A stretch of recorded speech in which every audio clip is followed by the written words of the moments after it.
Amici e amiche, siamo ancora qui con un altro rappresentante eurovisivo che sarà presente all'Ework Arena di Busto Arsizio il 13 di dicembre. Con noi Emmelie De Forest. Hi Emily, nice to see you. Hi.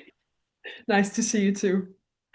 Well, first of all, let us talk about the Eurofest. How did you felt when you were invited to participate in the first Italian show for the Eurovision? Yeah, I have obviously been to Italy before, but yeah, I think it's the first time. No, wait, I was actually on Sardinia once, but that was like for a private gig. But it's the first time I'm doing like a proper gig in Italy. So I'm really excited about that. What do you expect from the Italian public? Um, I expect a really great audience, actually. I'm crazy about Italy. It's probably I guess besides Denmark and Sweden, which is obviously it's or obvious, it's probably Italy. That's my favorite country. I've been there a lot on vacation, and I just love the people and the mentality and the food. So I'm expecting a lot, actually. And instead, what do you remember of your Eurovision participation? I wish I remembered more. I usually have a good memory, but it was just a really crazy time. I, I was so young. I was like 19, 20. Uh, so much stuff was happening in my life. I'm 32 now, so I'm more grown up, and I would say life is easier. It gets easier with age. So yeah, it was just a crazy time. Like lots of traveling, lots of like doing press, and it was crazy in the months before the competition, and then when I won, it didn't slow down. It was just constant traveling for 2 years, which is fun, when you're 20, and also stressful at times, but mostly fun. And what the Eurovision means to you? It's just something I've always, watched as a kid. I think it's really big in Scandinavia. I grew up in Denmark with my mom and her family, but my dad was Swedish and he loved Eurovision. And it's a huge thing in Sweden, much bigger even than in Denmark. And I think they just have a different history, when it comes to Eurovision with ABBA and um, having a lot of Swedish names that did really well abroad internationally. And I think Eurovision was like the first open window where you, as a Swedish artist or a Scandinavian artist, could be heard outside the Scandinavian borders, if that makes sense. So it's just a really uh, great, opportunity and European tradition, I think. There is something instead that you don't like about the Eurovision ambience. If there's something I don't like or Yeah, about Eurovision, yeah. the audience, you mean? In Um, general, no, I mean, I can't think of anything right now. I mean, the audience is just always like super supportive, I think. Open people usually who's, you know, um, Eurovision fans in general. Um, I think the only like negative, I mean, I was so young and not prepared, I guess, for the level of stress and press and just being on such a huge stage and the nerves and just things in my life.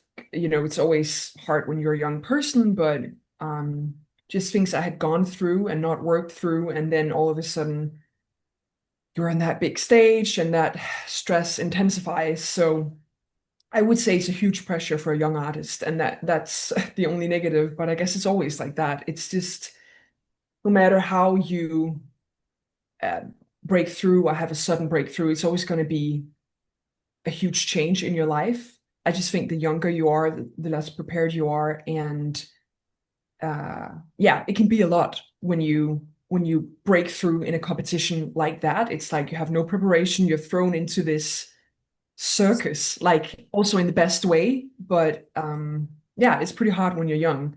So I do think if I'd done it now at 32, I mean, when it's the first time you do it, it's always going to be nerve-wracking, but I do think age has something to say as well. So that's why I would be more comfortable participating as a songwriter because it's not that pressure, it's you can relax a bit more than when you're on stage.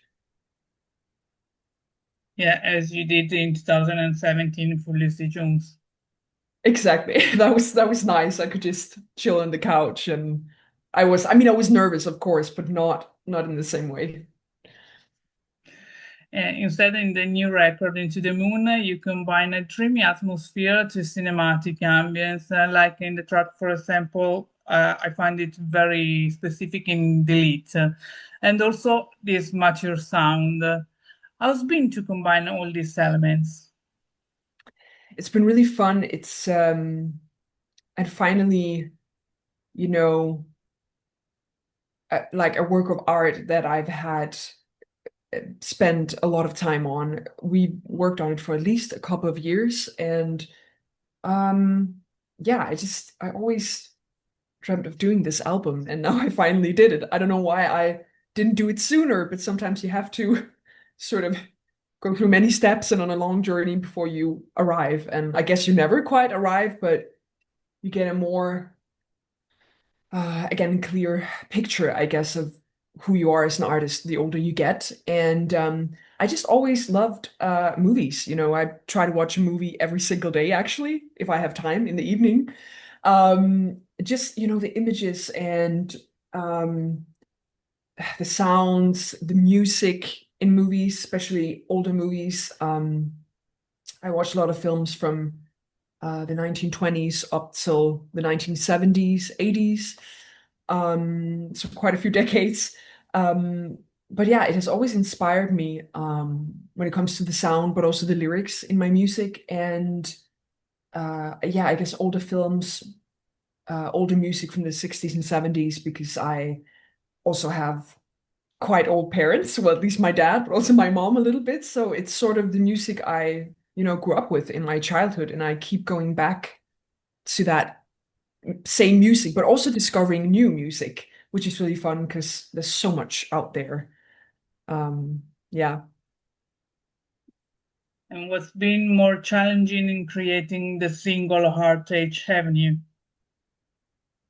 The challenging bit about Harding Avenue, Yeah. it's fun actually you mentioned that because that was actually one of the more challenging songs. I think, you know, some songs they just write themselves. It goes super fast. You can write a song in like 20 minutes. It's like you're hit by something, I don't know, something in the universe or like a muse or something that hits you and everything is just like this. And then other times you can like go back to a song, you can struggle for like months, years sometimes. Um, I'm trying to think back which one we wrote first. I think one of the first songs for the album that started it was Bumblebee Camaro and then Delete, those two. Um, but Harding Avenue was actually, yeah, also one of the first songs we wrote and Drown in Champagne. But those four was like the songs that started the album. And Harding Avenue, we kept going back. I've done so many versions of that song, production wise. Lyrics kept changing all the time. We were like never satisfied. There was just something about the melody that it was hard to just get it the exact way we wanted it to be. And when I say we, I mean Jacob and I, my partner and I, we write all our music together. So up until the last moment, we kept changing lyrics, and like the final version really changed a lot compared to the version that I thought was finished, a couple months before. So it was completely different lyrics. Well, not completely, but a lot of different things in the verses and even in the chorus. I think the pretty much stayed the same.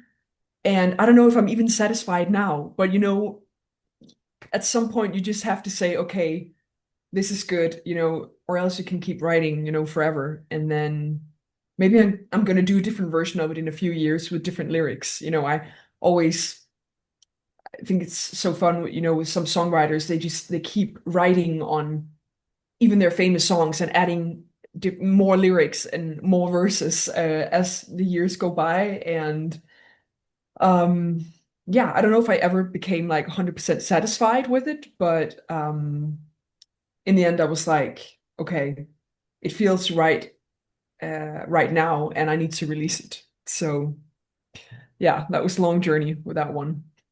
Yeah. And how your personal experiences influences your songs. Um, they do influence it, I mean, a lot. It's because it's so personal, singing and writing. It's like it all comes from inside of you, and same with singing. It's like I feel like it's not, to me at least, as personal, when I play the guitar, or when it comes from inside of you, your voice and these words, that are so personal. It is personal, but it's gotten more personal, I would say, over the years, because when I was younger, I think I was more afraid to open up. So um, I would tend to maybe use even more inspiration from books that I'd read, or my friend's life, or my favorite movies, which I still do, and it all sort of gets mixed together, and it becomes a story, almost like when you're watching a film or reading a book. But I think now, as I've gotten older, I dare to use more stuff from my own life, like Lover's Lullaby, for instance, which is about, I wrote that after I'd had um, night terrors, which I've suffered from quite a lot over the years since I was a kid, and in some um, periods of my life, it's really bad. And it was after one of those night terrors that we wrote Lover's Lullaby. And I don't think I would have done that, uh, you know, 10 years ago. And there's a song that you're more attached to, and why? Maybe lullaby, or If I'm more attached to that song, yeah, or there if there's some other songs you're particularly attached to you mean on the album? on the album, on your all your songs. Um,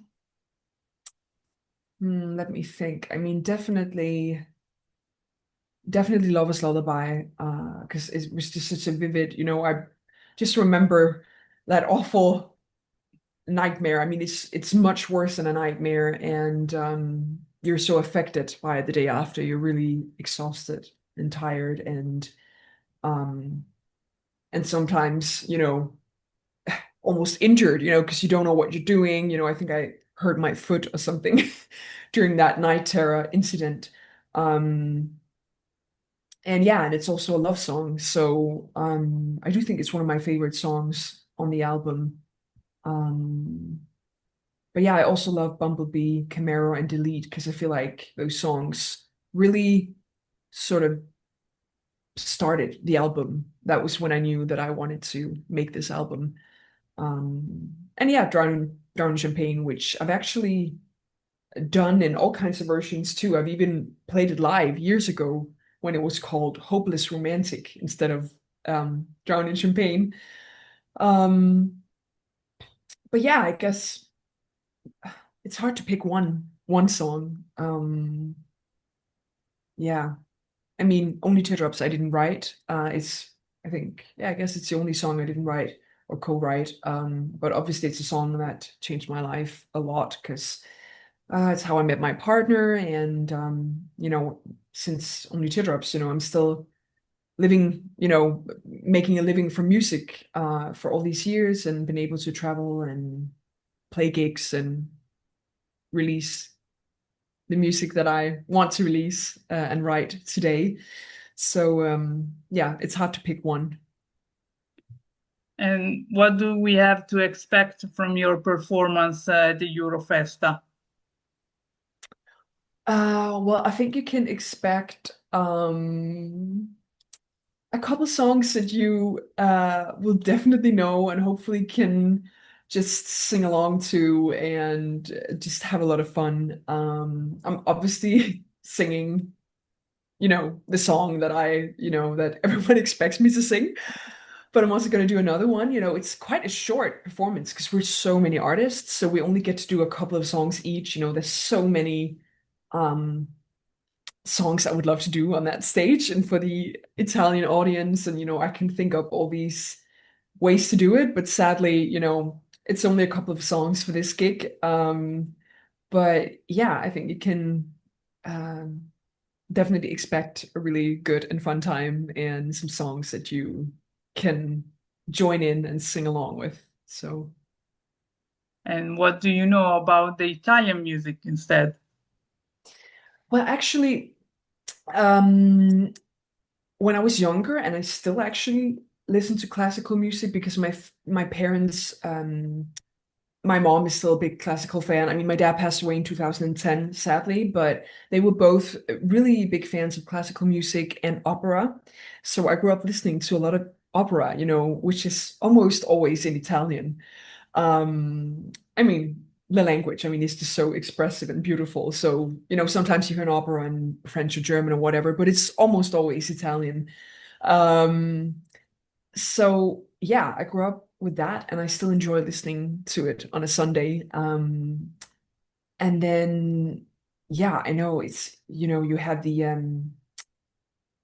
your like version of Eurovision, the Sanremo competition, which is like Yep. huge. And um yeah, I would love to know more about that. I know, so many classic artists started there and become really big in Italy.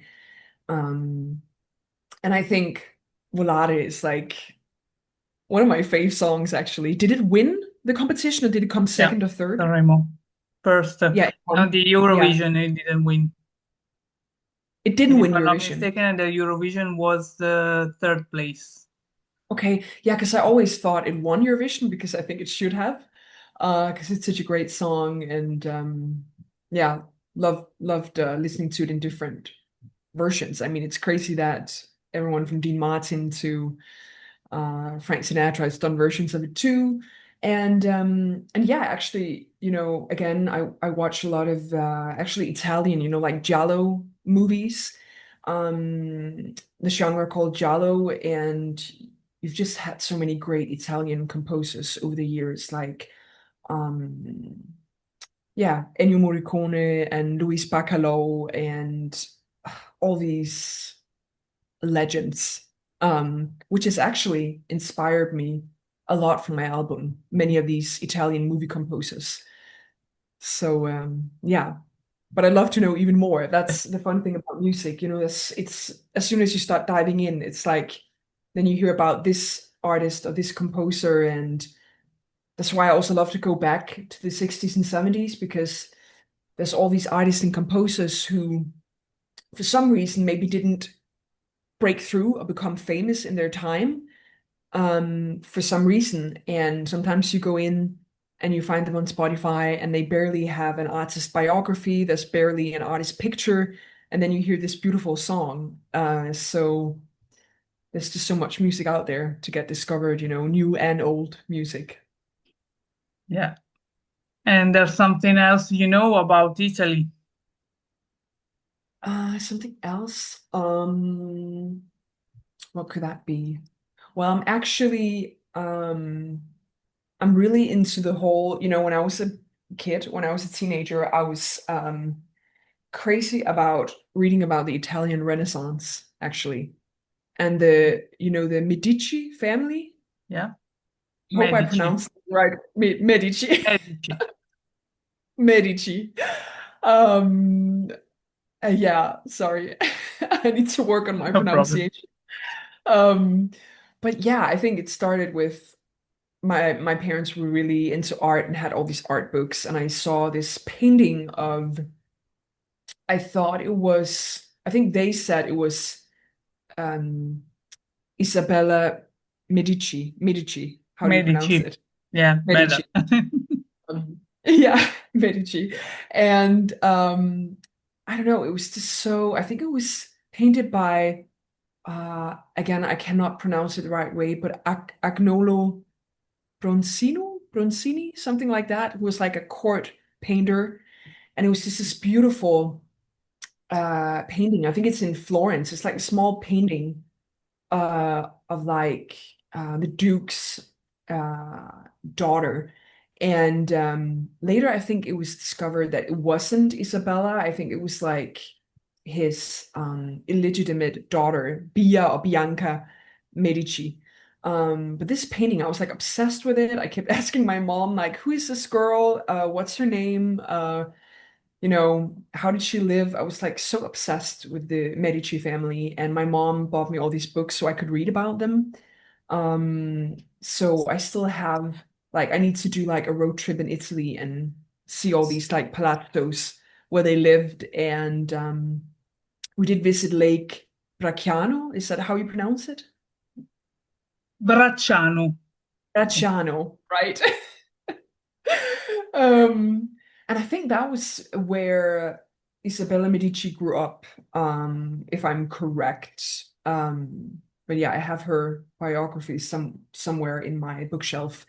So this is something about, yeah, the Italian Renaissance that just really fascinates me. Like you guys were so ahead compared to the Thank you. rest of Europe, who's like still stuck in the Middle Ages or something.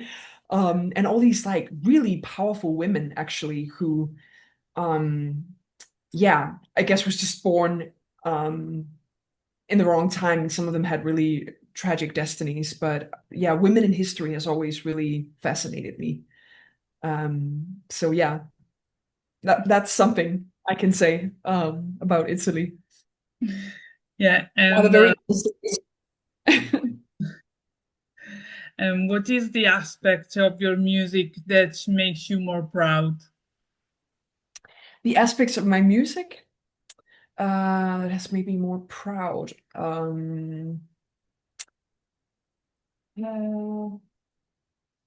I think just um sort of arriving to a place where um yeah, where I just know myself better, and um where I can have a lot of fun with music, because that's how it started out, you know.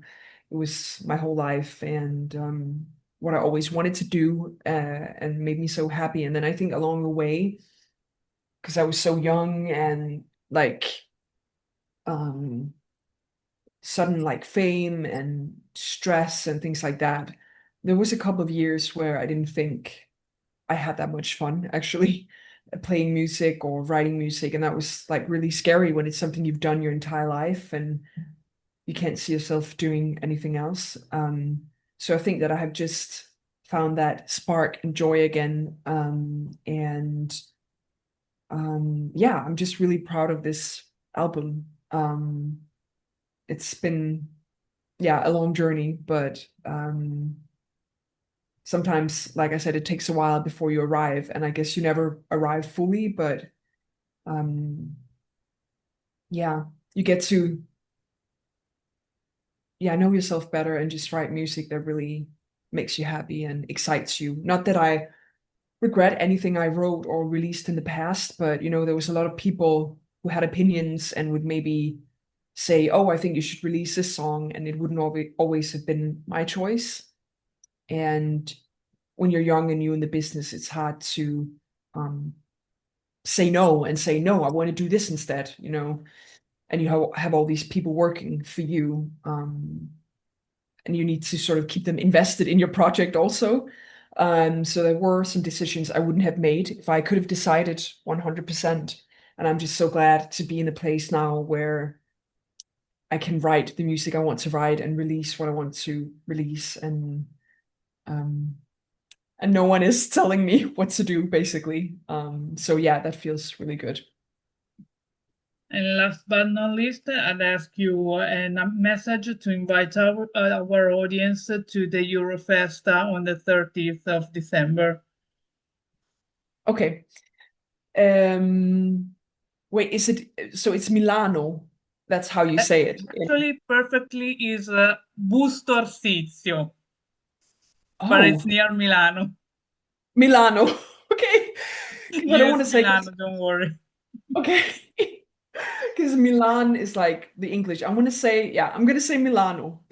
Hello, Milano. Emmelie De Forest here. I'm just so excited to go to your beautiful city in December. I can't wait to sing for you guys and meet all of you. And I just hope, or not just hope, I know we're gonna have a really, really fun evening with music. And yeah, I can't wait to see you all. Perfect, Emily. Thank you for being with us and see you on the Thank you. 13th of December. Yeah, I'm looking forward.